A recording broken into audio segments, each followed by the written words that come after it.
राम जी में रावण में लड़ाई भई। आखिरी बाण जब राम जी रावण के मरले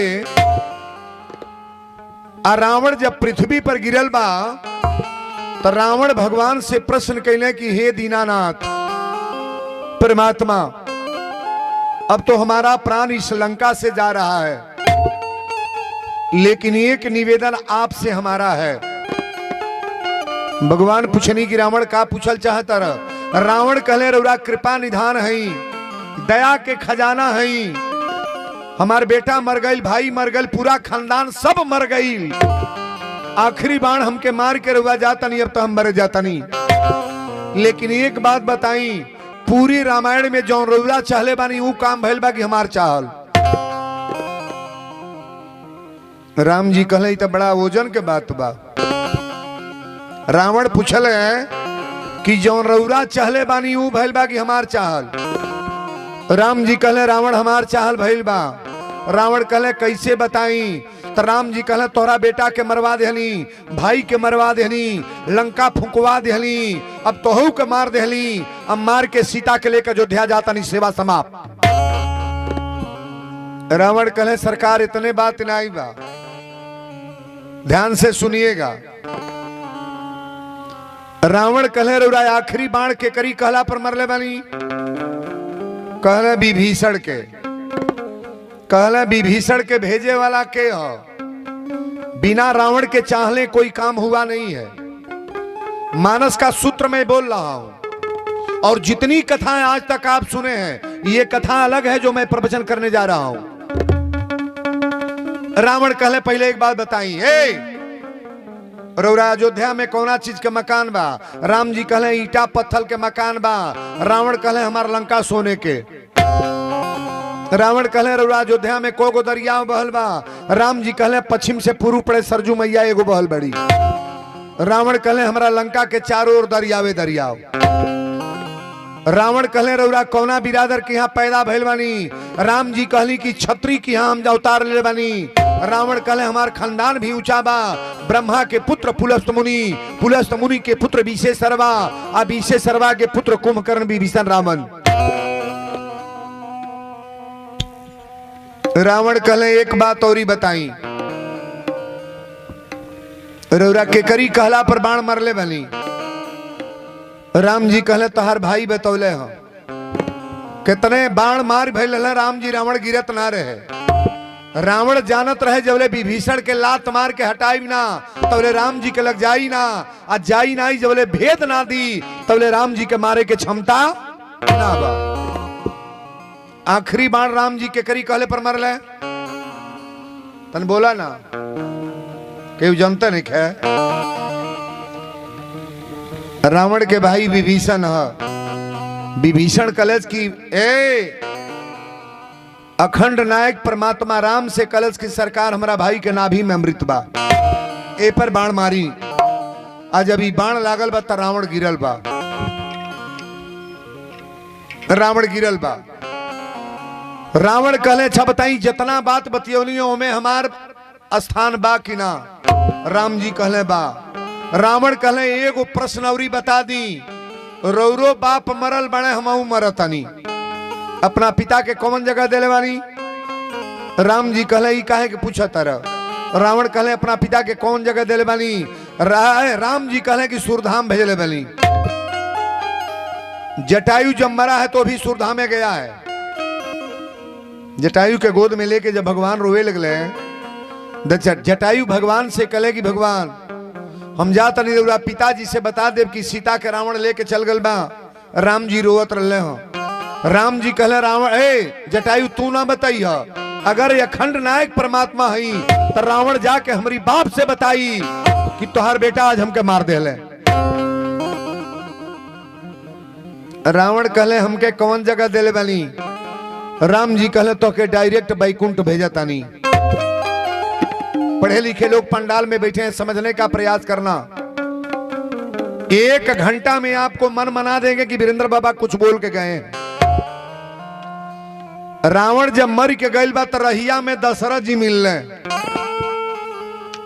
दशरथ जी के कौन जगह मिलल बा? सूरधाम। सूरधाम हौ है जहां बानी। अब बैकुंठ ही है जहां वीरेंद्र बाबा हैं, ऊपर है।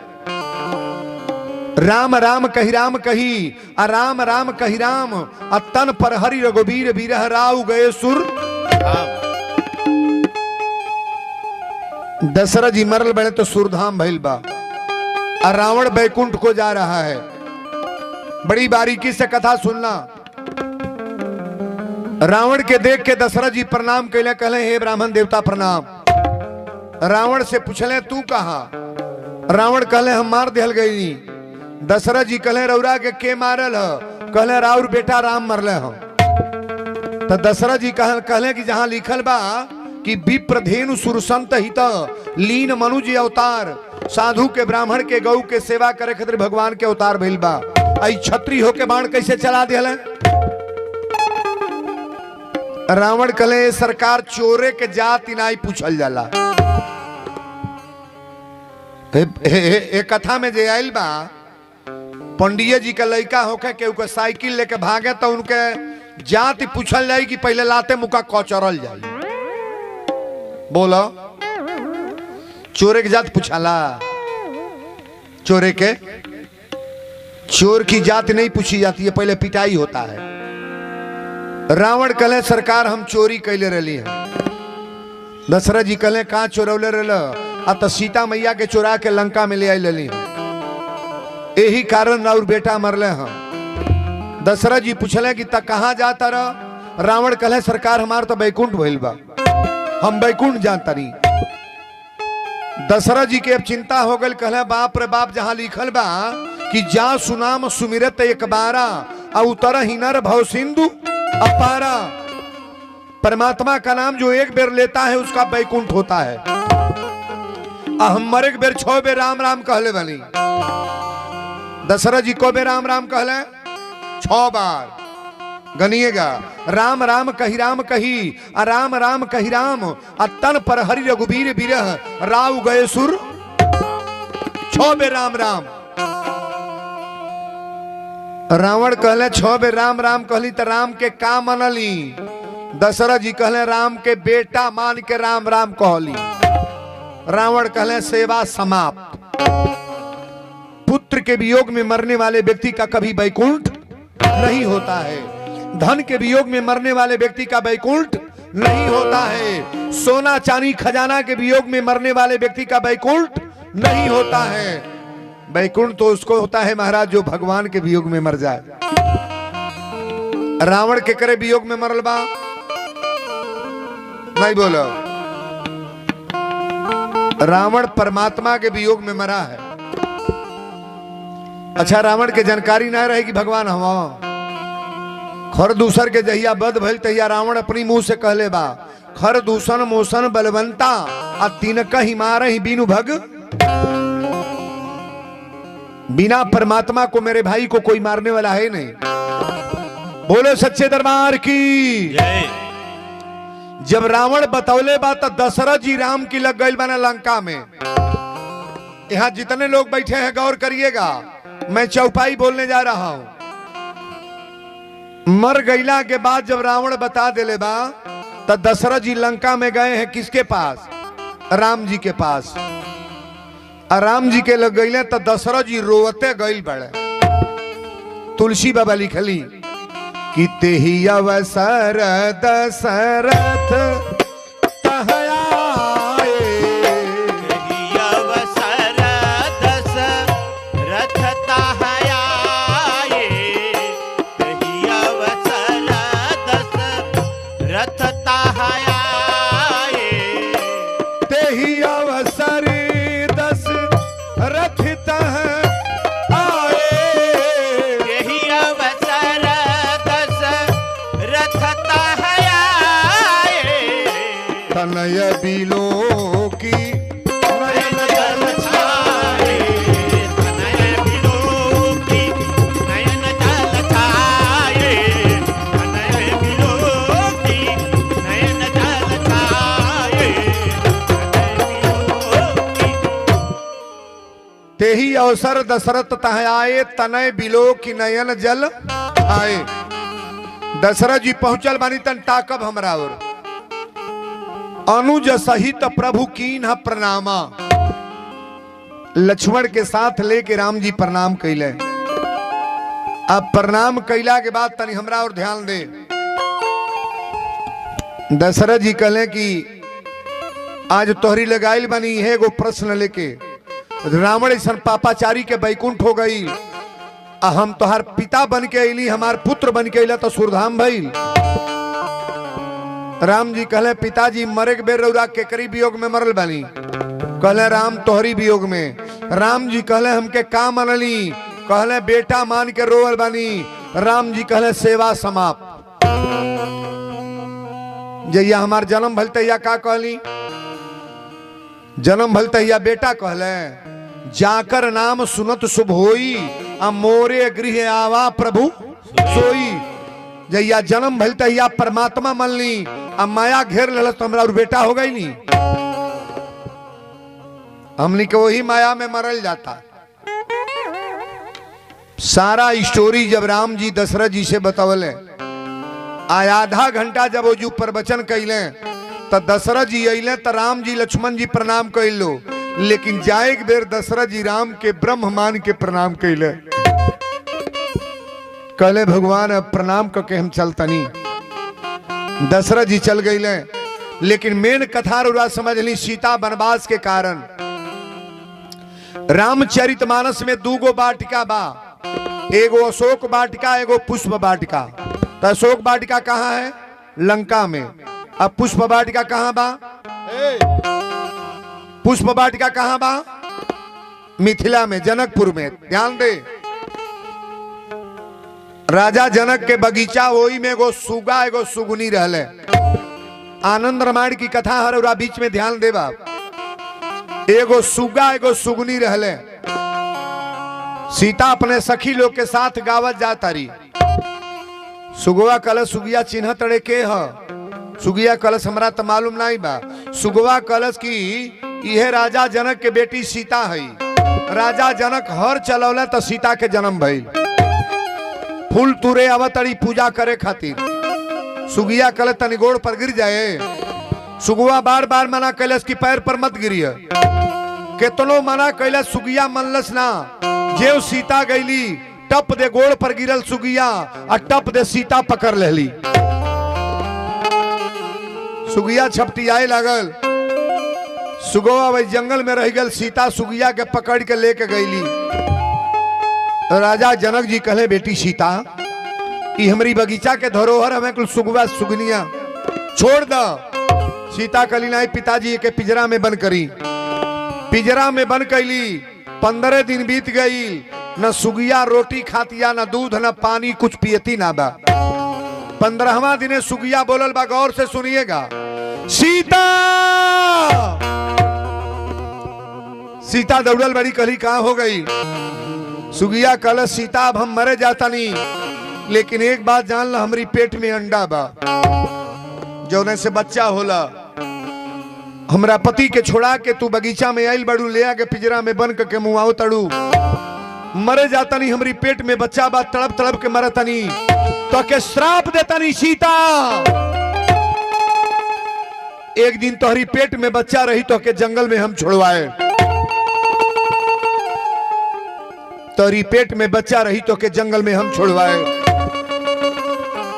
इतने बात कही के सुगिया मर गई। ले बाबू, सुगिया मर गई। पहले ही बताई, चिड़ई के श्राप लागेला कि ना? ना लगेला? ना लगेला? अरे मैं बहुत लोग बात दादा अब का कहीं, अब तो जौन होता तो भगवान माली। किसी का हत्या करोगे तो श्राप लगेगा। जीवन में बढ़िया बात सीखे चाहिए।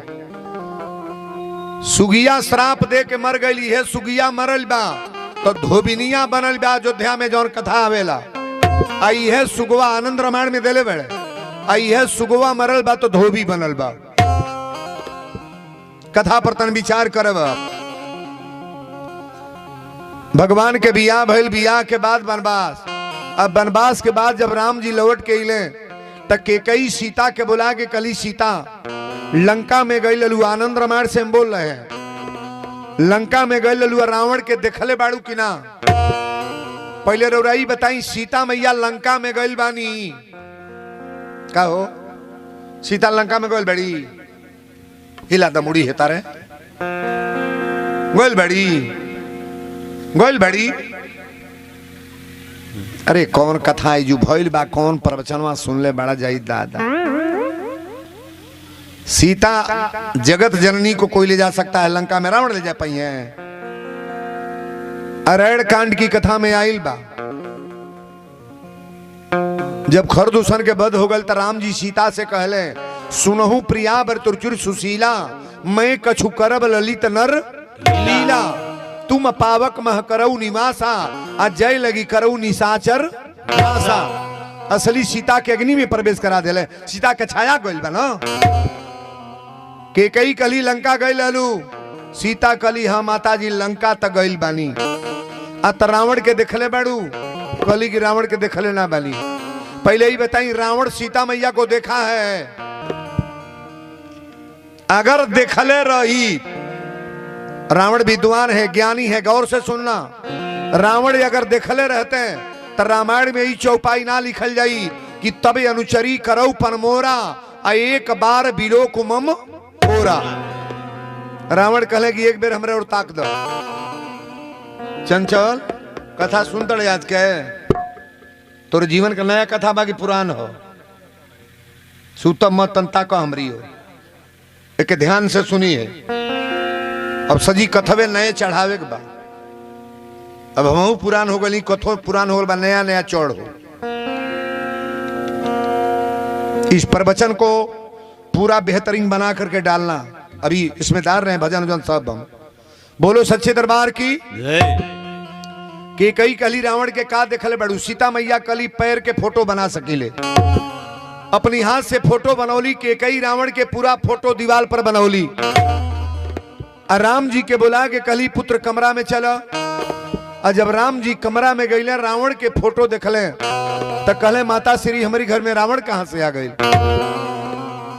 के कई कली सीता लंका गल लिया, यह लेके आयल बड़ी। राम जी अपनी माता केकई से पूछले, माता केकई एक बेर जीवन में झूठ बोल ली। और राम जी अपना महतारी के एक बेर श्राप दिले बड़े का।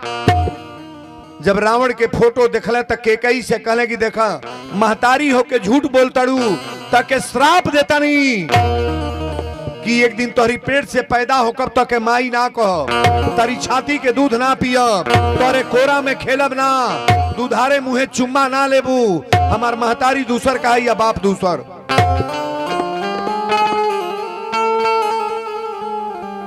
केकई जब मरल बड़ी तो द्वापर में का बनल बड़ी? कौने महतारी के दूध नाई पियल के? अरे भदौआ में मनावे ले जा हो दादा। हरे भादो के रतिया अनहरिया, पहरुआ सब सूतेल हे, ललना कृष्ण लाला लिहल अवतार, महल उठले सोहर। के जन्मल केहू जनता ने क्या जिया हो बौक पाल्टी। भादो कन्हरिया में के जन्मल, जेली में के आई, निराले बकलोले हो लोगन का। अरे बुझाता नहीं केहू आगे बैठल बे दादा, एक जनी हूं हा नहीं बोल पावतड़ी, जैसे बुझाता पैसा मांगता नहीं हम। बोलो सच्चे दरबार की जय, बोलो वृंदावन बिहारी लाल की जय। के करी पेट से कन्हैया के जन्म भइल बा, के करे जसोदा के। तो तन बोलल करते ही बोल लो तो होशियारो बाड़े। बहुत कथा कहली बागरिया गांव का बादी है, का जानी काहे चपुरी बांध बांध मुंह वालों तोरे बोलल या बतियाव। कन्हैया जी के करी पेट से आईली देवकी के दूध कन्हैया जी पियले बनी। बोला दुधारे मुँह चुमा लेली, कोरा में खेलौली। यह के कई है जौन देवकी बनल बड़ी, आ उहे राम हमें जौन कृष्ण बनल बड़े। महतारी कहली जसोदा मैया, पिता कहले नंद बाबा। अरे बधैया बाजे राजा अंगना, बधैया बाजे राजा अंगना, बधैया बाजे राजा अंगना, बधैया बाजे। जेलिया में जन्मे ले कृष्ण मुरारी, जेलिया में जन्मे ले कृष्ण मुरारी, जेलिया में जन्मे ले कृष्ण मुरारी। नचब तो तन झकझोर के नाचा न, कौन हई नाच कर तड़ है तर तर कर कहो एबो की तो न नचब। अरे बधैया बास तोरे पेटवा में कुछ बा ना न।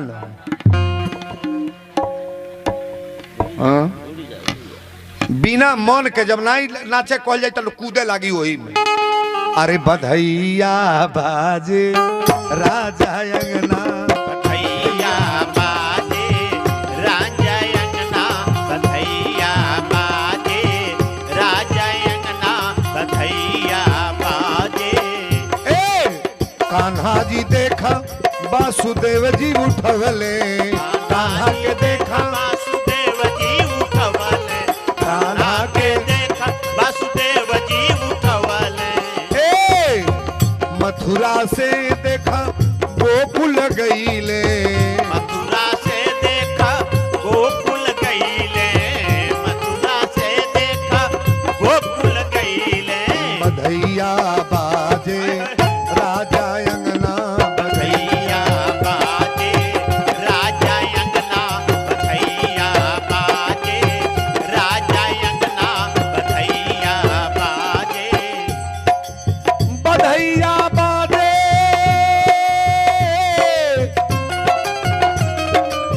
बधैया बाजे बधैया बाजे बधैया बाजे राजा अंगना, बधैया बाजे राजा अंगना, बधैया बाजे राजा अंगना, बधैया बाजे। बोलो वृंदावन बिहारी लाल की। जय। बैठा अबे सोहर होई तब है तनी लाइन बिचवा में बा। देवकी जब मरल बड़ी त केकर जन्म मिलल बा, के कई जहिया मुअली ओकरे बाद का बनल बड़ी द्वापर में देवकी। कन्हैया के माई के नाम देवकी। देवकी के दूध कन्हैया जी पियले ना बड़े। हमरा राम जी के श्राप है, कहले तोहरा छाती के दूध ना पियब, तोहरे कोरा में ना खेले, तू दुधारे मुहे चुम्मा ना लेबू ताके माई ना कहे। अब देखी कथा है जो बदले जाता। सुगिया के सीता जी मुअली, आई राम जी के श्राप। धोबिनिया जौन सुगिया मरल बा उहे धोबिनी बनल बा। अपना नैहर जात रहे, बियाह पड़ल है। राती के आंधी पानी आगल, मलाह कलश की नदी के ऊपर ना जाए।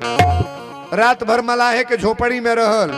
आ जब सांझी के गईली सुबेरे घरे त डंटा लेके धोबिया उठल 50 डंटा। कलश की हम राम जी नहीं है, सीता के रावण ले गए, फिर ले आके चोरा के बैठौले बड़े। अभी बात बड़ा कड़ेर हो गई। धोबिनिया आयल राम जी के कक्ष में, भगवान की यहाँ न्याय मांगे। भगवान सुतल हली, शयन कक्ष में सुतल हली। चौकीदार कहले कि धोबिनिया औरत आयल यहाँ न्याय मांगे। कहले का भाई पता लगावे के भेजले तो राम जी स्वतः गईले। आ देखा तने कि धोबिया अपनी मेहरारू का मारता। आई कहता कि राम जी नहीं है, सीता के रावण ले गल, फिर ले आके बैठौले बड़े। राम जी लक्ष्मण के बुलौले और लक्ष्मण के बुला के कहले लक्ष्मण। कहले हाँ प्रभु। कहले दिन निकलला के पहले सीता के ले आके जंगल में छोड़ी। अब को प्रमाण हो गई? 4 गो। सीता मुँहले रली है, 1 प्रमाण। धोबिनिया दूसरा प्रमाण। राम जी श्राप दिले तीसरा प्रमाण। और दशरथ जी जब गई है लंका में तो हु जो चर्चा ही चलल है। 4 गो प्रमाण बा। हे राम जी लक्ष्मण के बोलावले, कहले लक्ष्मण, कहले हाँ प्रभु। तन लैकन के डांटा, भाई आगे बैठल बड़ सो लैका। अरे पीछे जो, पीछे जो, बोल पीछे। तन बोलिए का कथा बिगड़ रही है। सांझे तक कथे होता होके नहीं दी है, सो देखत न बनी है। असल में का कल लइको वीरेंद्र के कथवा में चली आवेला बरियाई से। दूसरे के कथा रहता है, को लइका आते सुना भागल चली आवेला। सो बोलो सच्चे दरबार की जय। लक्ष्मण जी कहले हाँ प्रभु बताई रौरा का कहतनी। राम जी कहले कि लक्ष्मण सुबेरे रथ पर बैठा के सीता के ले आके जंगल में छोड़ी। अब लक्ष्मण जी कहले माता जी के जंगल में, पूरी रामायण में लक्ष्मण जी सीता के माई कहले बने माता आकी भाभी, भौजी कहले बने की माता। तन खड़े रह बोलो बू, अरे भगवान करते सबके घटैया बैठ जाए तबो निक रहल हो।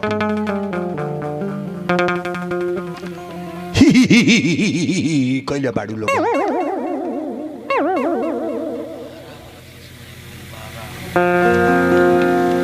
झारखंड के लखाई लोग बा, झारखंड का लखा है ना। झारखंड एगो जिला बा दादा। बिहार में जब जाई ले यही तरह वो कुल बैठिया छो।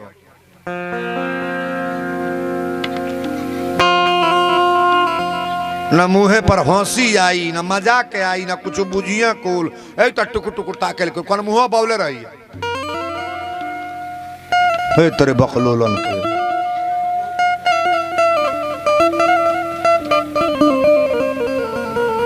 अरे जहां हो नहीं वाला बात बाबूजी बोलने में कौन लाज बा। अकेले हम बर्बाद कहीं केहू कथा बाचक अकेले बोल पाई। बिछौना पर कोनो कथा तो आर मर्द कहे लागे। अहुकारी पार्क तो बिना अहुकारी के कोई लिए हाँ तर कथा होला और नहीं तो ही कोयले बड़ लोग।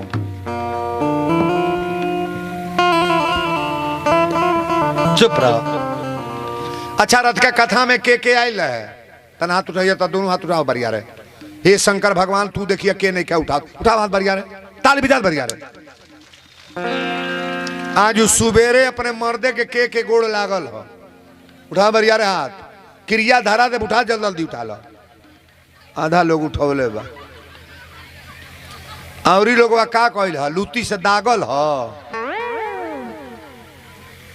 एक गांव का सुधरले में बड़ी लोहा ले परी वीरेंद्र बाबा के।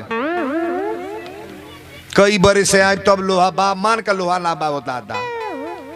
अरे हेसन गांव हम ना देखली रे दादा। कहो रतिया क्रिया खियौली तबो ना उठेबा लोगन। 25-30 गो मेहरारू उठौली है। अब पूरा पंडालवा हथवा उठा के इधर क्रिया खियौली। के सुबेरे गोड़ लागल उठावा हाथ। चलो 30-40 जन बड़ा लोग 10 बरिस कथा कहब तब जाके गांव सुधरी। बोलो सच्चे दरबार की जय। लक्ष्मण जी कहे प्रभु रौराई का कहतनी।